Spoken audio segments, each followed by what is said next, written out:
MBBS, BDS, BMS, BHMS बाकी सर्व कोर्सेससाठीचं counselling केव्हा सुरू होऊ शकते, ऑल इंडिया काउन्सिलिंग केव्हा सुरू होणार आहे, स्टेट काउन्सिलिंग केव्हा सुरू होणार आहे, या सर्व गोष्टीसाठीचं महत्त्वाचं अपडेट आलेलं आहे.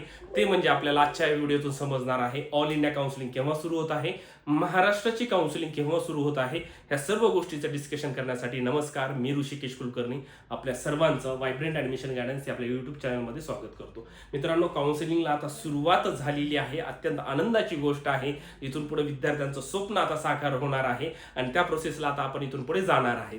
शेवटच्या ॲडमिशनचे काही ॲडमिशन्स बाकी आहे. ज्या विद्यार्थ्यांना काउन्सिलिंगला ॲडमिशन करायचं आहे व्हायब्रंटच्या लातूर, बीड, बारामती, नांदेड, पुणे, छत्रपती संभाजीनगर आणि नाशिक या ब्रँचला शेवटच्या बॅचचे ॲडमिशन सुरू आहेत. लवकरात लवकर जाऊन एनरोल करा आणि पुढील या सुरू होणाऱ्या ॲडमिशन प्रोसेससाठी टेन्शन फ्री राहा. मित्रांनो, आता बघा, हा टाइम टेबल जसं मी सांगितलेलं होतं, इथे ऑल इंडियानी टाइम टेबल स्टेटचा सुद्धा डिक्लेअर केलेला आहे, साधारणतः केव्हा सुरू करू शकतात, आणि ऑल इंडियाचा देखील टाइम टेबल आलेला आहे. आता हा ऑल इंडियाचा कुठल्या कोर्सेससाठी असतो तर बघा, हा असतो 15% ऑल इंडिया कोटा, म्हणजे 15% गव्हर्नमेंट MBBS आणि BDSच्या जागा सर्व राज्यातल्या इथून भरल्या जाणार आहेत.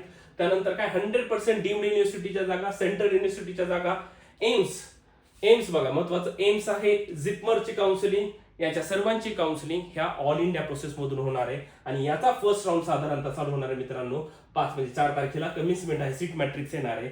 5 ऑगस्ट ते 12 ऑगस्ट पर्यंत आपल्याला पहिल्यांदा रजिस्ट्रेशन करता येतं. त्यामध्ये पेमेंट करावं लागतं, म्हणजे तुम्हाला कुठल्या काउन्सिलिंगला जॉईन करायचं त्याच्यानुसारचं ते पेमेंट असतं. त्याच्यानंतर चॉईस फिलिंग 13 ऑगस्ट पर्यंत करता येणार आहे आणि रिझल्ट लागणार आहे साधारणतः 17 ऑगस्टला, आणि ऍडमिशन घ्यायचं आहे 18 ऑगस्ट पासून 22 ऑगस्ट पर्यंत. म्हणजे साधारणतः 4 ऑगस्ट पासून ही प्रोसेस चालणार आहे पहिल्या राऊंडची, ते 18 ऑगस्ट पर्यंत हे ऍडमिशन घ्यायचे आहेत. हे झाला ऑल इंडियाचा पहिल्या राऊंडचा टाइम टेबल.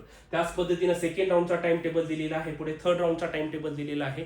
याच पद्धतीनं महत्वाचं आपल्यासाठी काय आहे की महाराष्ट्राची काउन्सिलिंग देखील केव्हा सुरू होऊ शकते, तर ते देखील आपण क्लिअर करून घेऊया. साधारणतः इथे बघू शकता तुम्ही PDF मध्ये की जे ऑल इंडियाकडून मी सांगितलं होतं की एक टाइम टेबल जाहीर केला जातो, त्याच्यामध्ये सर्व स्टेटचा आणि ऑल इंडियाचा टाइम टेबल कशा पद्धतीने असणार आहे पुढे हे ते डिक्लेअर करतात. बघा, इथे त्यांनी सांगितलेलं आहे नीट UG schedule 2026 all India quota and state quota. याच्यामध्ये काय सांगितलेलं त्यांनी, फर्स्ट राऊंड ऑफ काउन्सिलिंग बघा, ऑल इंडिया कोटा, डीम्ड आणि सेंट्रल युनिव्हर्सिटीचा केव्हा चालणार आहे, जसं आता मी सांगितलं 4 ऑगस्ट पासून 17 ऑगस्ट पर्यंत, आणि त्याला ऍडमिशन घ्यायला 22 ऑगस्ट पर्यंत वेळ आहे.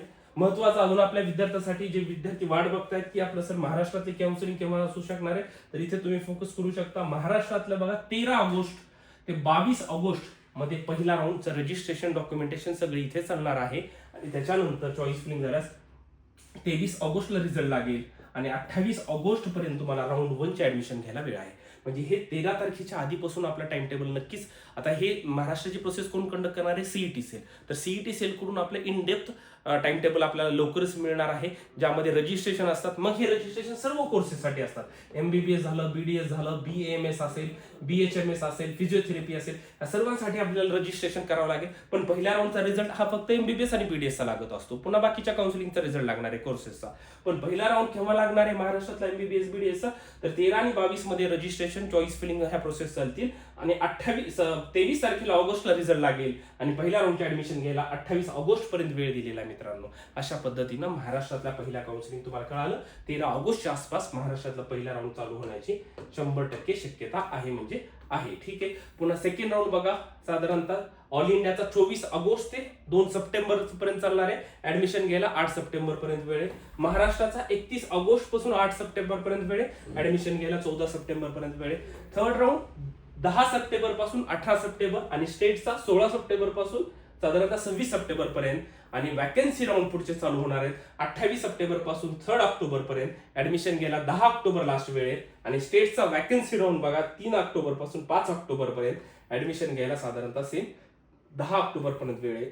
आणि महत्वाचं म्हणजे काय, commencement of academic session for UG courses साधारणतः 8 सप्टेंबर पर्यंत ही ऍडमिशन प्रोसेस चालणार आहे, असं टेंटेटिव्हली तरी सध्या सांगितलं. याच्यामध्ये थोड्या दिवसांचं मागे पुढे चेंजेस होऊ शकतात, काही नियम बदलतात, काही गोष्टींसाठी वेट करावं लागतो, थोडंसं मागे पुढे फरक पडतो. परंतु खूप महत्त्वाचा अपडेट आहे. याच्यानुसार आपल्याला आता तयारीनं उतरावं लागेल. डॉक्युमेंट नसेल तर लवकरात लवकर पालकांनी डॉक्युमेंट तयार करायला सुरुवात करा. कुठले डॉक्युमेंट मिसिंग असेल तर ते लवकरात लवकर घ्या, कारण की ह्या ॲडमिशन प्रोसेसमध्ये सर्वात क्रुशियल स्टेप असते डॉक्युमेंटेशन.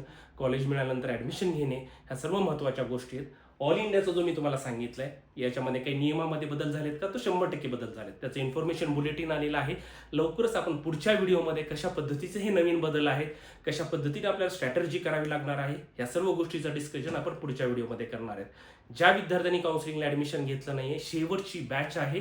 ज्यांना तुमचं चांगलं कॉलेज पाहिजे असेल, आलेल्या स्कोर प्रमाणे ऍडमिशन महाराष्ट्र स्टेट असू द्या, ऑल इंडिया कोटा असू द्या, बाहेरचं राज्य असू द्या, अशा सर्व ठिकाणी काउन्सिलिंगच्या एकाच फीसमध्ये आम्ही प्रोसेस करून देतोय.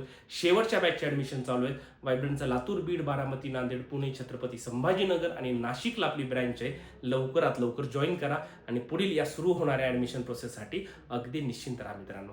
Thank you so much.